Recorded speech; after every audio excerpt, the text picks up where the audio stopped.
everyone, welcome to With Influence. This is where I share insightful tips for influencers and content creators. If you're a brand, this is also helpful too. So today we're going to be talking about 3 ways to improve your content. Last week we spoke about 3 steps to start out as an influencer or content creator. So I'm going to link it up here for you. We spoke about the equipment you need, the content you're going to be creating, and the strategy to help leverage all of that. So today I want to help you improve that content and to deliver something that is even better. I'm hoping that these tips will help you, and if it does, please let me know down in the comment section. I would love to know. My absolute first tip is to create content in bulk. It's a great way to improve consistency and cohesiveness of your feed or just your brand image as well. Imagine just taking one day to create that content, and you can create as much as you need, but of course this needs a strategy, and so that's why it's so important to know the type of content you're going to be creating, the way you're going to share it, where you're going to share it. And by bringing these content ideas together, it helps you know what to create and fast. Dedicate a day or two that will help you create content that is well thought out and planned through. You want everything to be in sync, and that way you can actually provide better content to your audience, because now there is like a step-by-step flow. Imagine last week I actually shared how to start out as an influencer or content creator, and now I'm actually telling you how to improve that content. And if you see, I linked the two so that way I can leverage it back to that previous content for you guys to explore and to tie in with this one so it's even better for you.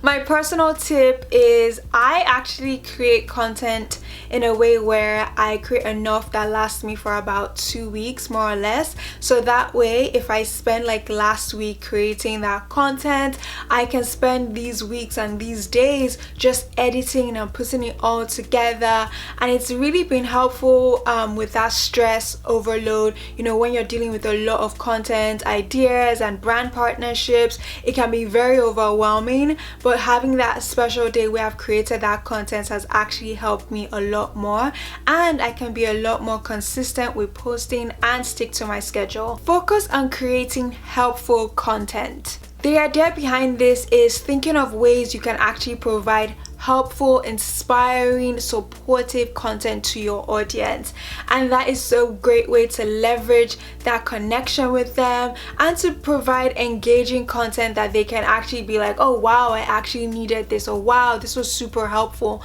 You always want to create content that is helpful to your audience, and remember, you are creating for people who want to know more as opposed to your peers who already know. And so when you remember that, you're thinking more of how to do this as opposed to just creating content that is basically like, yeah, you guys should already know. No, imagine these are people that want to learn more from you, and so that's why they're following you. And so when you're creating content, you're either thinking, okay, I want to educate these people, I want to inspire them, I want to teach them something new, or I just really want to share myself with them. My personal tip, always remember the audience you're creating for. Most people actually just want to learn from you, and if you remember that, it kind of helps you think from the basics up. It helps you think of, okay, if I'm into tech, maybe I should create content that surrounds a certain topic, like best cameras for food photography, best microphones for YouTube videos,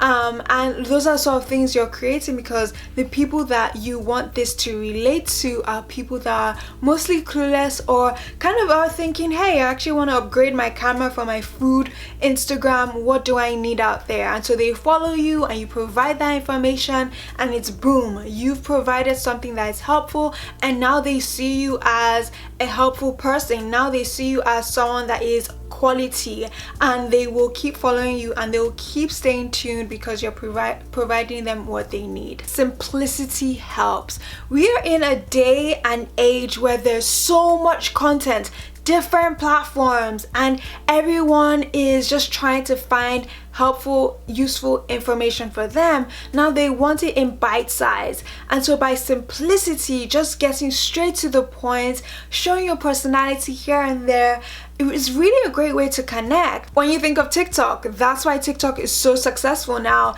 is because they found a way for people like me, like you, to create content in a way that's simple, straight to the point, and fast. Look at how it's only 15 seconds or 60 seconds and you can play in between those times. It's because they want to keep it really simple. You know, YouTube is that platform where you can go for extensive, detailed information, but even then, no one's gonna watch a 1 hour YouTube video. Maybe they will, maybe they won't, but you're looking at videos that are maybe between 5 minutes to 10, 20 minutes, and that's kind of like a sweet spot. So you're thinking of, how can I keep my information simple, straight to the point? And when you do keep things simple, my favorite personal tip is that it actually helps you as well. Now you don't have to go through 1 hour long footage just to narrow it down to 5 minutes. Now you are more precise, you are more specific about what you actually need to share with your audience, and this is a great way to keep them engaged and excited. And when you think about it, you don't have to put every single information into one YouTube video. Think of how you can just take this small element and make it even smaller, and by then you've actually created a whole lot of videos because you kept everything simple, straight to the point, and you're not packing in everything that everyone needs to know. Imagine if I made a huge 2-hour long video on how to be an influencer. No, instead I kept it simple with last week's video. I kept it simple with 3 steps.